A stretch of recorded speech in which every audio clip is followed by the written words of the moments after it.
보이맨 칼럼. 사자 어린 양이신 그리스도. 오늘은 이제 계시록 5장입니다. 여기 이제 계시록 전체를 보면요. 1장 1절부터 8절까지는 서문이고 1장 9절부터 20절까지는 내가 본 것들이고 2장과 3장은 지금 있는 것들, 일곱 지방 교회들이고요. 근데 이제 이 교회들에 대한 이상을 보려고 그럴 때 1장 10절에 보면 주의 날에 영안에 있을 때 봤다 그랬습니다. 그리고 이제 4장부터 22장까지는 거의 22장 5절까지는 장차 일어날 일들이에요. 장차 일어날 일들. 그래서 4장부터 11장까지는 이제 개요라고 그럴까? 장차 일어날 일들, 그리스도의 승천에서 영원 미래까지 장차 다가올 일들에 대한 전체적인 조망을 제시한다고 그랬어요. 그리고 이제 12장부터 22장 5절까지는 그 첫째 부분에서 다루어진 중요한 일들과 중대한 문제들을 자세하게 계시한다고 그랬어요. 결국 이제 이 장차 일어날 일들이 그리스도의 승천부터 영원 미래까지 전체를 1장부터 11장까지는 이제 지목만이라 이렇게 했다면 개요적인 했다면 12장부터 22장까지 22장 5절까지는 이제 또 상세하게 이걸 하는데 오늘 이제 지난주에 4장과 이번 주 5장에서 다루는 게 뭐냐면 하늘에 있는 보호자 주의 광경이라고 했어요. 예, 광경. 그게 뭐예요? 승리하시고 구속하시는 그리스도만이 하나님의 경륜의 비밀을 여실 자격이 있으십니다. 이렇게 된 거죠. 예. 그러니까 이제 장차 일어날 일 중에서 첫 번째 부분인 4장부터 11장까지의 첫 번째 부분의 한 파트예요. 4장, 5장이. 그래서 이제 지난주에 4장 했고 오늘은 이제 5장 했는데 같은 제목입니다. 하늘에 있는 보좌주의 광경. 사자 어린 양. 자, 신약 성경 27권 중에서 오직 그 예수님이 승천한 후에 무엇을 하고 계신지 아무도 몰라요. 근데 그 승천한 후에 뭘 하고 계신지를 얘기한 책이 두 개 있는데 하나는 뭐예요? 히브리서고 하나는 계시록이에요. 그래서 우리가 어떻게 보면 히브리서를 이제 유대 율법의 관점에서 유대인의 관점에서 이제 그걸 알아야 구약의 역사를 알아야 히브리서를 이해할 수 있는데 어쨌든 그것은 이 히브리 믿는 이들에게 주신 말씀이라면 계시록은 모든 믿는 이들 유대인들 이방인들 모든 믿는 이들에게 주신 말씀이라고 볼 수가 있어요. 그래서 이러한 그 하늘 보좌에 있는 광경 이게 우리가 했는데 자매님들은 하늘 보좌에 올라가 봤어요? 아니요. 근데 오늘 이제 구경 갑시다. 이게 어떻게 하고 있나? 예. 사도 요한을 통해서 이제 하늘 광경 우리가 보는 거예요. 예. 근데 반드시 조건이 있는데 이런 광경을 보려면 영 안에 있을 때 가능. 그래서 4장 1절에 뭐라 그랬어요? 예, 4장 2절이네요. 거기 나는 즉시 영 안에 있었습니다. 그러잖아요. 4장 1절에. 사도 요한이 보여주는 이 활동 사진을, 이 광경을, 그 비디오를 보려면 우리는 반드시 영 안에 있어야 돼요. 영 안에 있어야 돼요. 예. 그러니까 우리가 유튜브를 보거나 줌에 들어오려면 이 줌이라는 영역 안에 들어오려면 어떤 조건이 있어야 되잖아요. 그 조건을 충족했으니까 자매님들이 같이 지금 줌 안에 들어와서 이거를 우리 교통하고 있잖아요. 그러니까 이런 광경, 보좌의 광경을 보려면 반드시 영 안에 있어야 된다. 이게 조건입니다. 네, 영 안에 있어야 됩니다. 영 안에 있다는 말이 무슨 말입니까? 우리는 본래 육신을 가지고 있는 사람들은 물질적인 영역이 있는 거예요. 물질적인 영역. 이거는 보이는 영역입니다. 보이는 영역. 근데 영 안에 있다는 건 뭐예요? 영역이 바뀐 거예요. 보이지 않는 영역이에요. 영 안에 있다는 건 보이지 않는 영역이에요. 근데 이 보이는 영역과 보이는 물질적인 영역과 보이지 않는 영적인 영역이 동시에 있는데 보이는 것은 우리가 볼 수 있어요. 근데 영적인 영역, 영 안에는 뭐예요? 아무나 볼 수 있는 게 아니에요. 네, 아무나 볼 수 있는 게 아니에요. 그래서 바울은 고린도후서 12장에 보면 이제 자기가 몸 안에 있었는지 몸 밖에 있었는지 모르지만 어디에요? 3층 전에 보좌도 받고 갔었고 그다음에 음부에 낙원에도 갔었어요. 가장 높고 가장 높이 있는 곳, 가장 낮은 곳에 깊은 곳에까지 다 바울은 여행을 했습니다. 예. 근데 14년 동안 말하지 않았죠. 예. 그리고 누구야? 스데반은 돌에 맞아 죽으면서도 뭐예요? 하늘을 쳐다보고 또 이 보좌를 봤잖아요. 서 계신 그리스도를 봤잖아요. 서 계신 그리스도를 봤잖아요. 왜? 영 안에 있으니까 가능한 거예요. 우리가 항상 이 육신 안에 있으면서 물질적인 영역에서 맨날 의식주 문제, 먹고 마시는 뭐 선거 같다고 뭐 대통령이 누가 되고 뭐 이런 것들 막 관심 많은 거는 그거는 물질적인 영역이에요. 그건 다 끝납니다. 아무것도 아닙니다. 그러나 이 장면, 영적인 영역에서요, 이 보좌에 계신 보좌 주위에서 일어나고 이 장면은 영원한 거고 정말 우리가 반드시 이것을 봐야 돼요. 이것을 보면 어떻게 돼요? 밖에 환경이 여러 가지 어려워도 아무 상관이 없어요. 스데반은 돌에 맞아 죽으면서도 스데반이 아이고 죽겠습니다. 잘못했습니다. 아파 죽겠습니다. 그런 얘기 한마디도 없잖아요. 다만 보좌에 서 계신 예수님을 보도다. 아주 정말 이 놀라운 이 장면을 스데반도 봤고 사도 요한도 봤습니다. 그것이 기록한 것이 뭐예요? 성경의 두루마리예요. 성경입니다. 그래서 여기 이제 5장에서 또 내가 보니 또라는 말은 뭐예요? 계속 보는 겁니다. 보좌에 앉아 계신 분이 오른손에 뭐가 있어요? 두루마리 하나가 있었어요. 자, 보좌에 앉아 계신 그리스도, 보좌에 이제 하나님과 어린 양의 보좌라고 그러잖아요. 근데 보좌에 가봐도 하나님은 안 보여요. 하나님이 어디 계셔요? 어린 양 안에 계셔요. 지금 육신 안에 계실 때도 마찬가지잖아요. 하나님 볼 수가 없어요. 근데 그리스도 몸 안에 육신 안에 계신 그리스도 안에 주님이 계셨기 때문에 뭐라 그랬어요? 독생자의 영광이라는 말을 썼어요. 보이지 않는 하나님이 그리스도를 통해서 나타날 때 그 영광이라고 그랬잖아요. 예. 그 이제 보좌도 마찬가지예요. 하나님 사람이신 그리스도가 보좌에 앉아 계시지만 하나님은 어디 계셔요? 그리스도 안에 있는 거예요. 스데반이 하나님 본 게 아닙니다. 사람의 아들을 본 거예요. 그러니까 2000년 전에 하나님이 육신을 입고 신성만 가지고 있던 하나님이 육신이 입고 나타났을 때 인성과 결합해서 뭐예요? 예수 그리스도가 됐잖아요.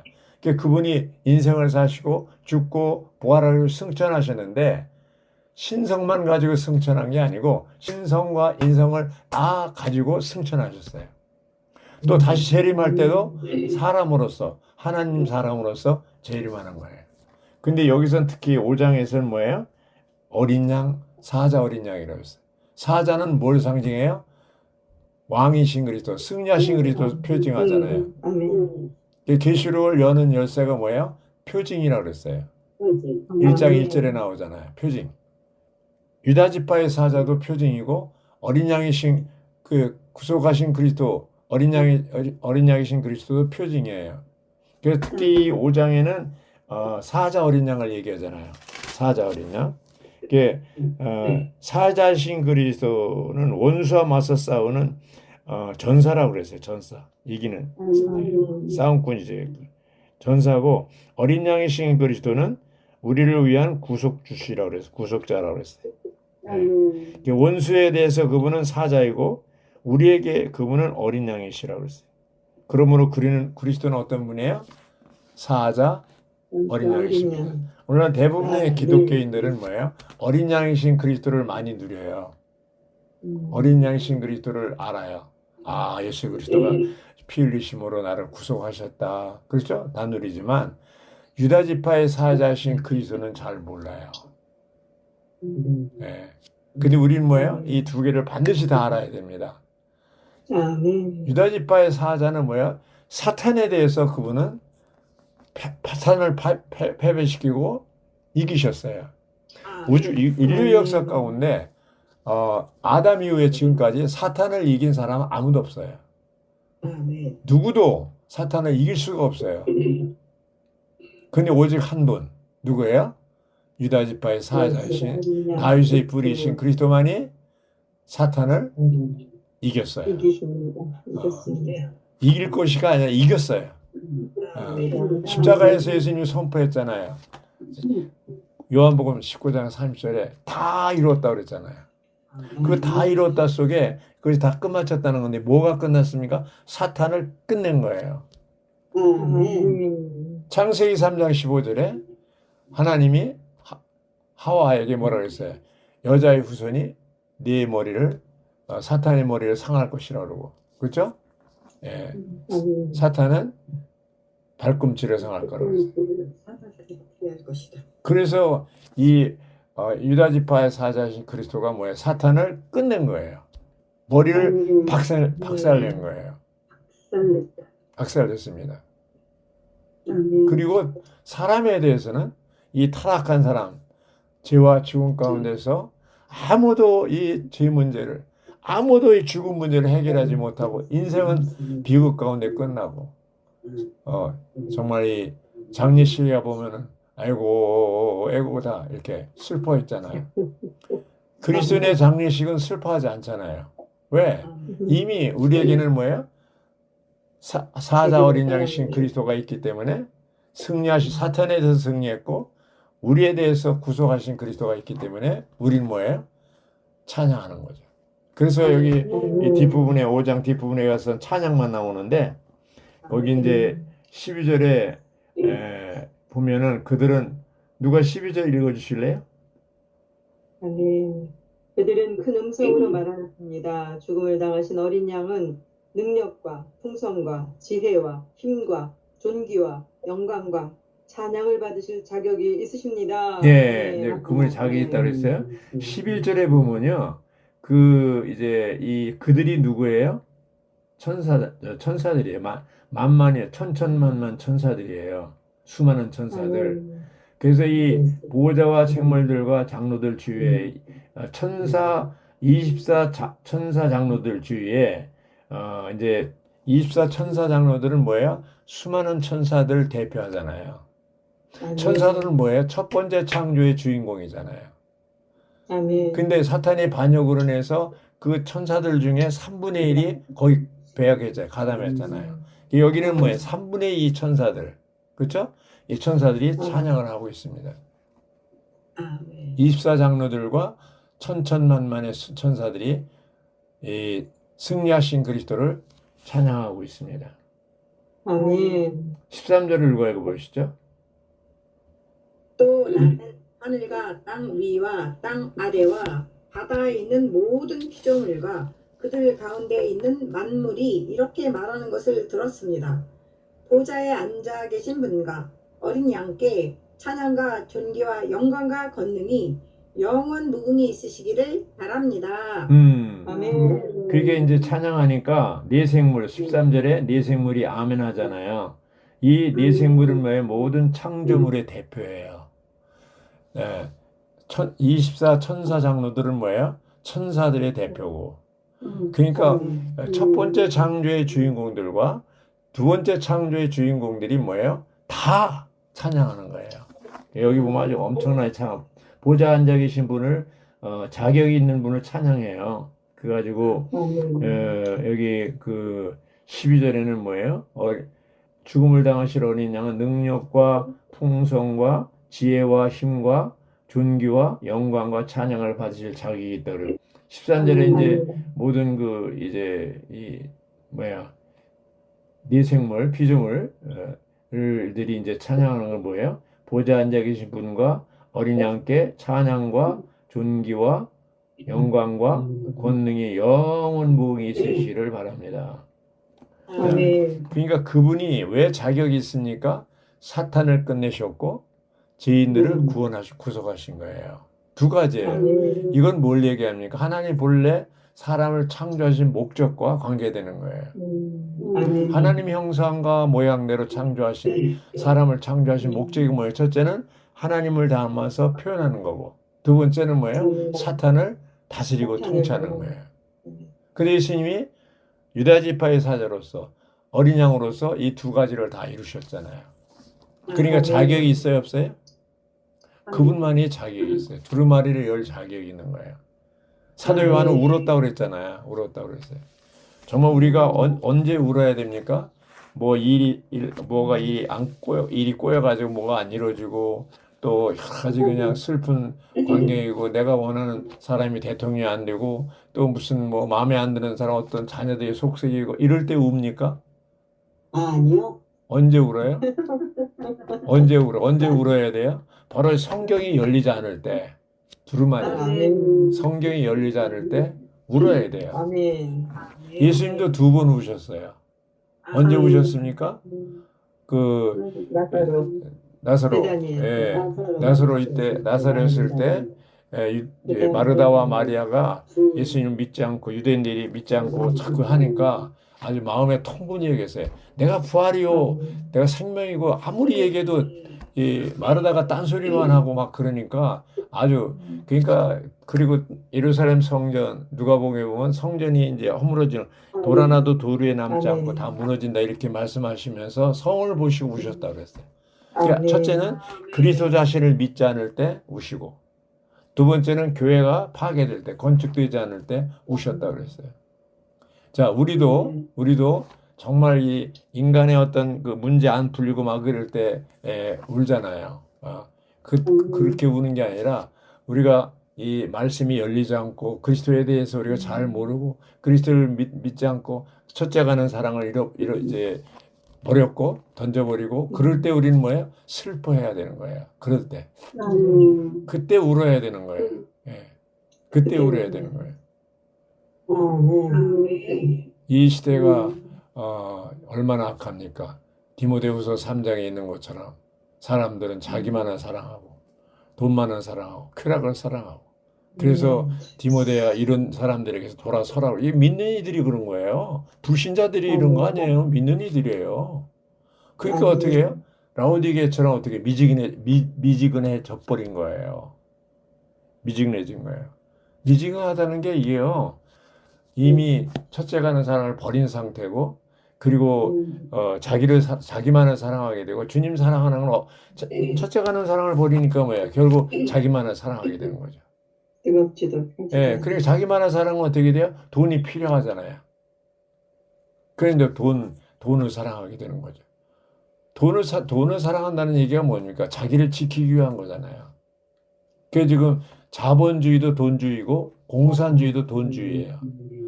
모든 인류는 민주주의고 자본주의고 공산주의가는 모든 인류는 완전히 돈에 미쳤지 않습니까?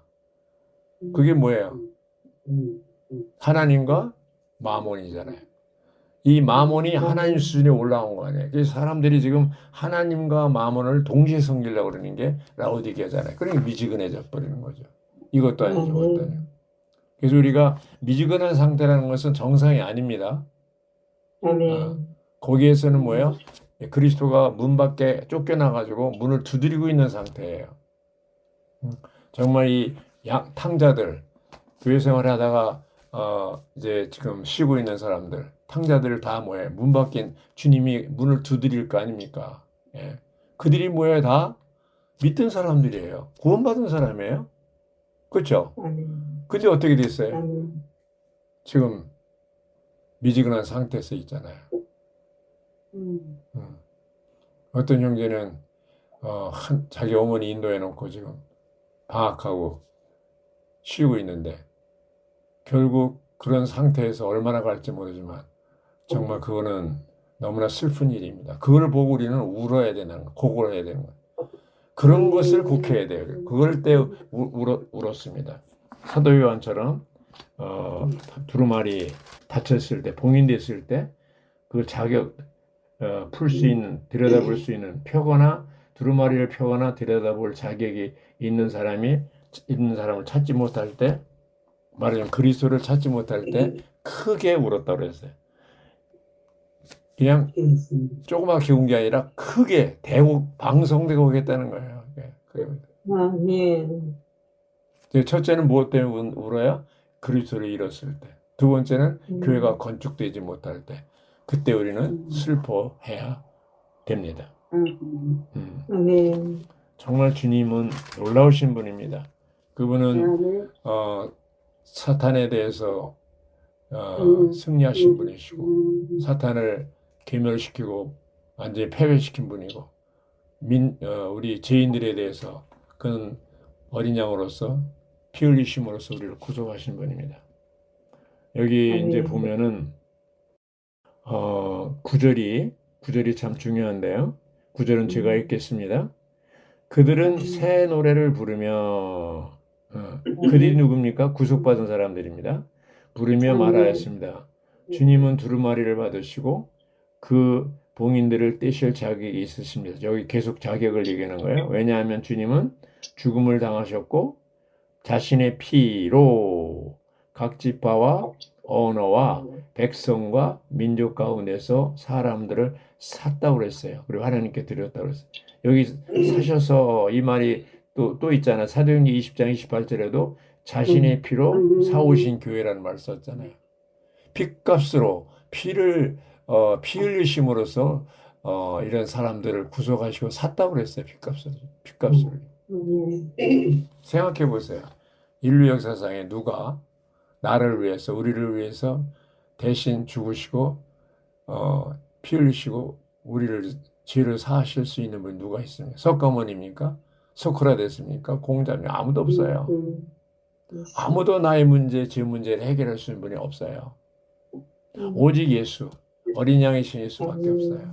그러니까 우리가 주님에 대해서 정말 우리는 눈물을 흘리며 감사해야 되고 그분의 흘리신 피값으로 우리가 다 사오신 바 되었기 때문에 우리가 주님 앞에 자랑할 거 아무것도 없고 교만할 것도 없고 아무것도 아닌 거예요. 아멘. 유다 지파의 사사이시며 어린 양이신 그리스도, 구속주이신 그리스도가 우리를 핏값을 주고 사셨다는 게요.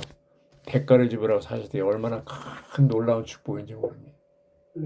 우리 어떤 사람을 사랑한다고 해도 우리가 죽기까지 사랑하지 않잖아요. 대가를 지불하는데도 얼마나 다른 사람들이 구원을 위해서 대가를 지불했습니까? 그들은 구속받은 사람들을 얘기합니다. 10절에 우리 하나님께 왕국이 되게 하시고 제사장들로 삼으셨기 때문입니다.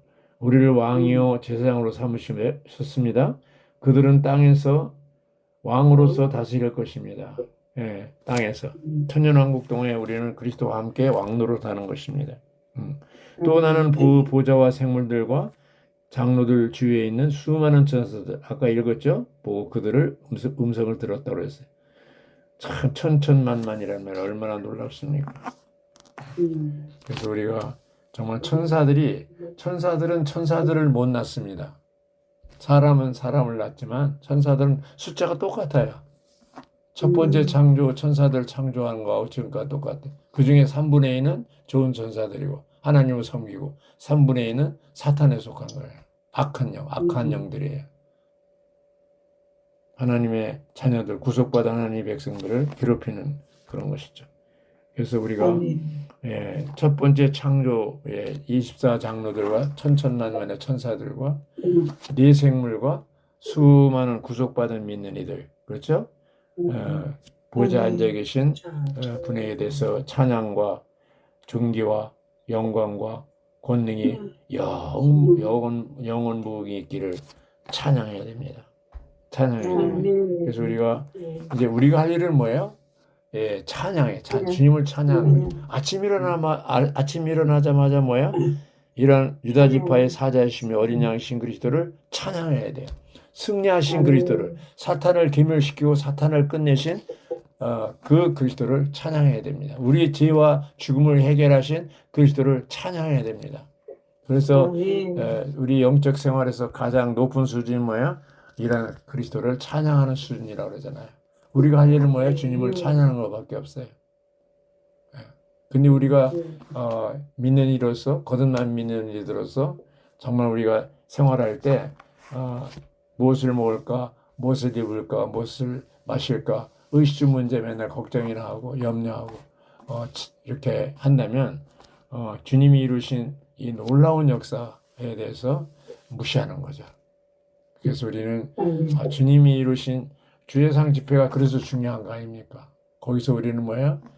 주님의 이루신 모든 구원 역사, 그분이 하신 일, 그분의 인격을 찬양하고 또 아버지께 영광을 돌리고 찬양하고 이런 것들이 뭐예요? 매주마다 우리가 이런 계시록 4장 5장에 있는 사자 어린 양이신 그리스도에 대한 그런 것을 다시 한번 선포하는 이런 생활을 하고 우리 생활 가운데서도 높은 수준의 하늘의 보좌를 바라보는 영적인 세계, 영의 세계 안에서 생활하는 우리들이 될 수 있기를 바랍니다.